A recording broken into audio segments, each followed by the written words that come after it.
Saúde a igreja com a graça e a paz do Senhor. A alegria é muito grande estar aqui, pastor. Agradeço imensamente por estar aqui já finalizando o nosso período de seminário sobre ciência, fé e a Bíblia. E o que me foi proposto para hoje é que eu falasse meu testemunho. Eu vou fazê-lo, mas antes eu preciso dizer que a experiência do cristianismo é uma experiência, conforme nós vimos até então, que tem por base a razão. Nós vimos isso até aqui. Começamos no primeiro momento, sendo expostos ao mandamento, que eu posso chamar de mandamento apologético, na 1 de Pedro, no capítulo 3, no verso 15, que diz: santifique o Senhor em seu coração, esteja sempre preparado para apresentar a todo aquele que vos pedir a razão da esperança que há em vós. Estejamos, portanto, preparados para saber o porquê nós cremos. Nós vimos isso, vimos que não devemos ter medo da investigação, porque Jesus é a verdade. Fiz menção, certamente, ao que ele mesmo diz, segundo o evangelista João, no capítulo 14, no verso 6, quando Jesus diz: eu sou o caminho, a verdade e a vida, ninguém vem ao Pai senão por mim. E vimos também que Deus se revela para que nós o conheçamos. Foi o que vimos lá, tendo por base Deuteronômio 29 e 29, quando diz que as coisas encobertas pertencem ao Senhor nosso Deus, mas as reveladas nos pertencem aos nossos filhos, para que cumpramos todas as palavras dessa lei. Por isso que nós podemos, pelo intelecto, conhecer Deus e passar a amá-lo. Não por acaso, Jesus de Nazaré, quando questionado sobre qual era o maior dos mandamentos, está lá em Mateus 22, 37, diz: amar a Deus com toda a sua alma, seu coração e o seu entendimento.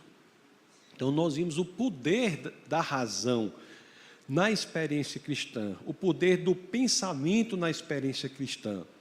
Mas eu em nenhum momento disse que a conversão é racional. Não é. A conversão não é racional, e é disso que eu vou falar antes de falar o meu testemunho, porque não existe conversão racional, existe convencimento. Você pode intelectualmente se convencer da viabilidade intelectual do cristianismo, mas isso não quer dizer que você entregará a sua vida ao nosso Senhor e Salvador necessariamente. Há dois tipos de ateus, e a grande parte da minha vida eu fui ateu na realidade. Há dois tipos de ateus. Existem os ateus por questões intelectuais, que são aqueles que não aderem à visão de mundo cristã, porque acham que outra visão de mundo é mais razoável intelectualmente.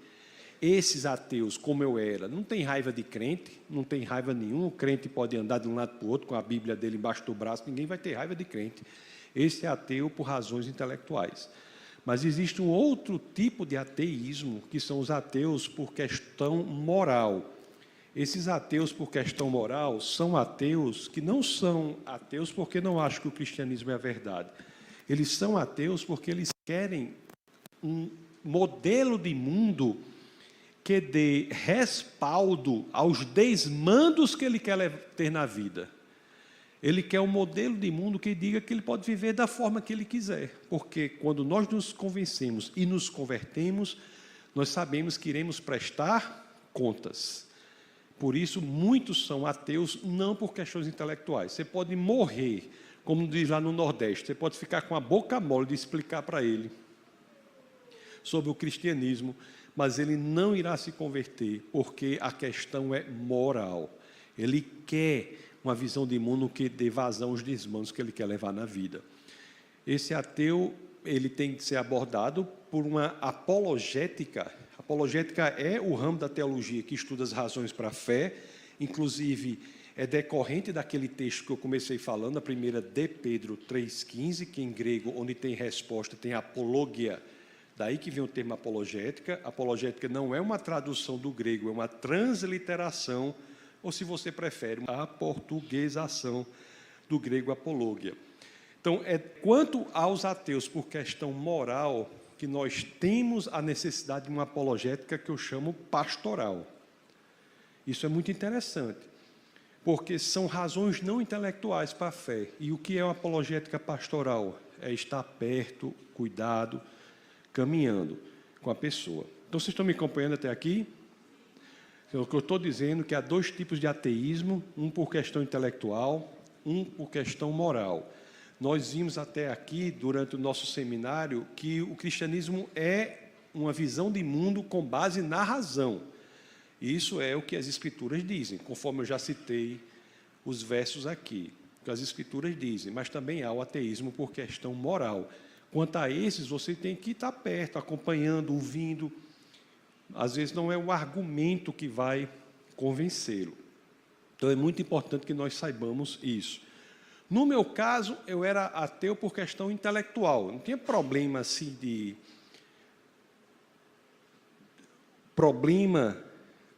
querer uma visão de mundo a qual eu não prestasse conta. Isso não era a minha questão. Era ateu porque achava que a visão de mundo verdadeira era o ateísmo e não o cristianismo. Aí, quando nós fomos, logo no começo da minha vida assim profissional, né, eu fui assumir uma função, fui pró-reitor de planejamento de uma universidade pública em um determinado estado, eu fui para lá, e quando eu cheguei lá, minha esposa começou a ler as Escrituras tal, e ela se converteu e foi congregar numa igreja batista, a primeira igreja batista lá da cidade. E ela foi congregar, e eu ia para a igreja, e não tinha nenhum problema, assim, até gostava da igreja, né? Porque o pessoal tinha um nível de conduta muito bom, tinha umas reuniões lá para comer codorna, sabe o que é codorna, né? Tinha essas coisas, né? E eu frequentava lá, e era realmente muito interessante, mas eu achava que todo mundo estava enganado, mas não tinha problema, pode ficar enganado aí quando tiver codorna, tiver tudo. Achar todo e minha esposa lá, né? Ela se converteu antes, estava lá. Inclusive, eu digo um negócio para vocês. Eu fui me envolvendo naquele negócio, eu cheguei até a me batizar. Lá na igreja tinha o tanque lá do batismo. Aqui não tem, né? As igrejas batistas tem, né? Sim, sim. As igrejas batistas tem. Tem outros que é no meio do lago, do rio, do jacaré, né? Como eu queria fazer lá na minha igreja. Lá. Aqui o negócio é chique, né? Tem tanque, tem tudo, né, irmão? Nossa! Eu cheguei até a me batizar, só que o de lá era menor o tanque assim, aí eu me batizei, né? Depois eu disse para o pastor até assim, pastor, dá para a gente marcar uma outra oportunidade para eu batizar essa parte aqui, que eu acho que ela não foi batizada não, porque eu mergulhei assim, eu acho que essa parte aqui ficou de fora. Mas assim, era aquele negócio, não era uma vida moralmente adequada. Ateus podem ter vida moralmente mais adequadas do que cristãos. O que o ateu não pode é justificar o porquê que ele age moralmente. Entendeu? Não é porque a pessoa é ateia que ela age imoralmente, necessariamente. O que o ateu não tem é um fundamento do porquê agir corretamente. Porque a rigor, na visão de mundo ateísta, tanto faz ser torturar uma criança ou alimentá-la. Não existe critério objetivo do que é certo e do que é errado. Mas ateus podem, sim, ter vida moralmente adequadas. E aqui era aquela situação tranquila ali, né? Até que chegou às minhas mãos, e essa parte aí interessante que eu não sei quem me deu esse livro, mas chegou às minhas mãos um livro que você vê a importância dos livros. Porque o livro, às vezes, vai a um lugar que a pessoa não vai. Às vezes, uma pessoa se expõe a um livro e não se expõe a conversar com outro. É muito importante livro. Aí chegou às minhas mãos um livro chamado, a tradução é diferente do original, é Cristianismo Puro e Simples. Vocês conhecem? É bem conhecido? Mere Christianity, que é Cristianismo Puro e Simples, de C.S. Lewis.